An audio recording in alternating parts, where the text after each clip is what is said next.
This video might just end up being the things not to do when smoking grass-fed beef ribs, not a recipe for it.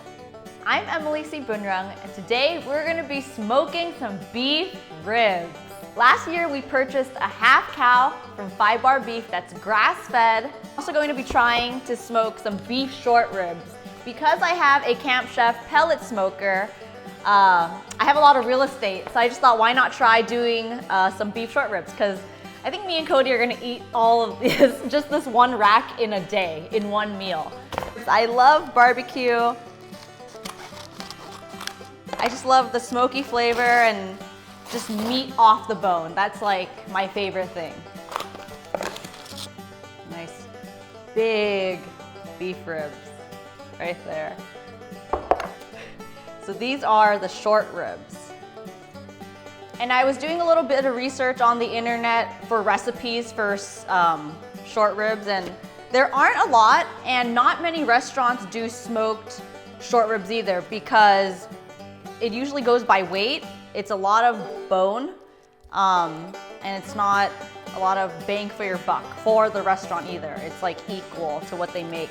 And it also takes a lot of real estate too in the smoker, which I hear it's valuable for a barbecue house. I have 10 to 12 pounds of meat here. I mean, it's not even a lot of meat because it's mostly bone. And this is probably gonna last me and Cody 2 days. Our eating lifestyle is centered around animal protein and animal products. So that's why we order a half a cow, a whole hog. We go through meat a lot. And that is actually what helps keeps me lean. Look at this beautiful meat. We've got some fat on the short ribs. You could totally, there's so many ways you can cook this. You could do Korean marinated short ribs like you would at a Korean barbecue restaurant, but today we're gonna make a simple smoked beef rib. First, you have to pat them all dry with a paper towel.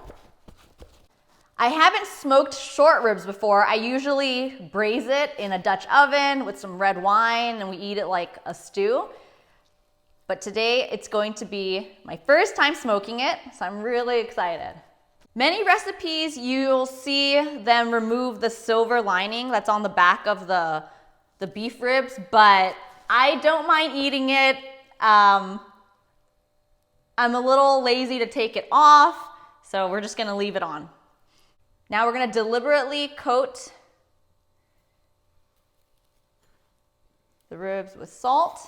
Looks like a lot, but we really wanna lock in the flavor.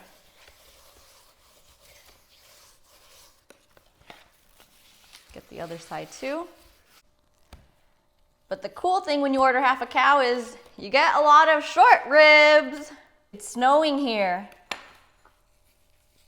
in short rib land. After you coat the ribs with salt, you're gonna leave it in the fridge for 2 hours or overnight. So it's the next morning and I've dry brined the ribs with salt. Now it's time to put a light coat of hot sauce and some seasoning to it. So I was doing a little bit of research and I was reading the Franklin barbecue book, so that's my resource right now. I got it from my brother, he gave it to me, and I'm just going with what he's saying. So he likes to put a light coating of any kind of hot sauce, just so the rub can adhere to it. So we're just gonna do a really light coating. I actually am only gonna do it on half of the meat because I wanna see how the other ribs turn out. So just a light coating. And I actually personally don't like hot sauce, but I'm keeping an open mind here to try new things. And this is ghost pepper hot sauce. I can smell the pepper. So I put a light coating of the hot sauce on half of the ribs. Now I'm gonna put granulated onion.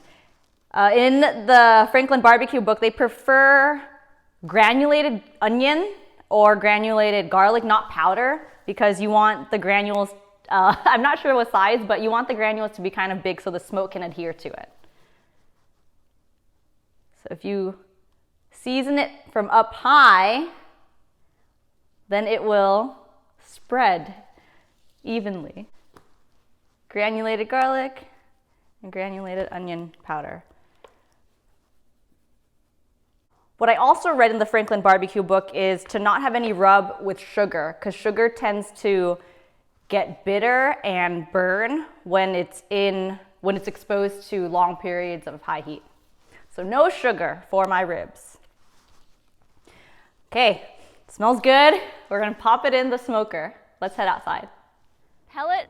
I'm gonna be using my Camp Chef pellet grill and smoker. I didn't attach the sidekick yet, but I do have it in my garage. And I want you to see the wood pellets inside. This thing is so amazing. I've got some hickory pellets in here. And it's electric, so you plug it in. How you use it is you turn it on and then you set it up to high smoke at 220 degrees. Inside, it's already been 220. It takes about 8 minutes to heat up. According to the Franklin barbecue book, anytime you smoke anything, you always want to put a water pan. So I've got my water pan here. I'm gonna place it underneath, and it's just to keep the meat moist and create a humid environment. Now we're putting the ribs in the smoker. We want meat side up. So most of these, they're all meat side up. I'm gonna push it all the way in. Remember, I got my water pan at the bottom. We're gonna close it.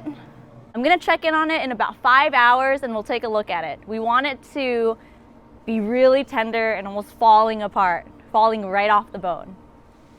So it's been about 7 hours now. I'm in my onesie because it's cold out here and I took a nap earlier, so I just stayed in this. But I've been spritzing it for the last 2 to 3 hours. According to the Franklin barbecue book, he spritz it every 15 minutes or so. So I'm just gonna show you. I just have some water in here. You can use apple cider vinegar as well. I just decided to use water. And you just spritz it. So have a look right here. I know they look kind of dry, so I'm praying that spritzing it will keep it moist. We're just gonna close it back up. Where's the cap? The top. And we'll have a look at it in about another hour. So it's been about 7 hours now. I'm gonna go ahead and take out the ribs, but let me show you how to turn off the Camp Chef Woodwind pellet smoker. So if you look over here, you don't want to turn off the power yet. You can get tight here. You first just want to go to shut down so it cools off. So it cools off the smoker first before you completely shut it down. So it should say shut down here. And then I'm gonna open up grill. You can see there was still quite a bit of water left in the water pan. I wasn't sure how full to fill it up. I filled it up halfway. Hopefully that was enough to keep it moist, but we'll see. I also brought out the Primal Kitchen Classic Barbecue Sauce in case I need to add some more flavor and moisture to it. I love it because it has no vegetable oils and there's no added sugar in it. My doggie is hungry. She's gonna get a little tasting too. So let's start with cutting the beef ribs. Now keep in mind, this is grass-fed, so there's not gonna be a lot of saturated fat in it. Yeah, you might have seen, a fat cap on top of the ribs, but that doesn't mean within the meat there's gonna be like marbling, like a grain-fed cow would have. I'm actually gonna start just plating it.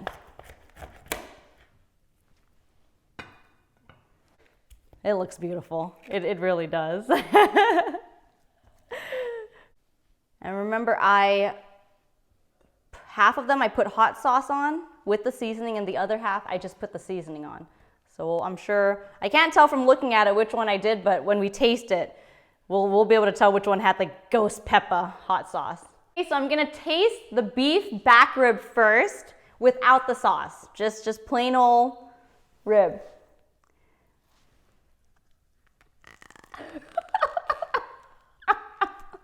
Can you hear that? So the only salt I put was when I dry brined it. And then after I dry brined it for 24 hours, I took it out. I didn't resalt it. And definitely, it did not need any more salt. I could taste the saltiness, but it's very flavorful. In the Franklin barbecue book, he does not talk about dry brining. I got that tip from another website. But woo, there's ghost pepper on that. Yeah.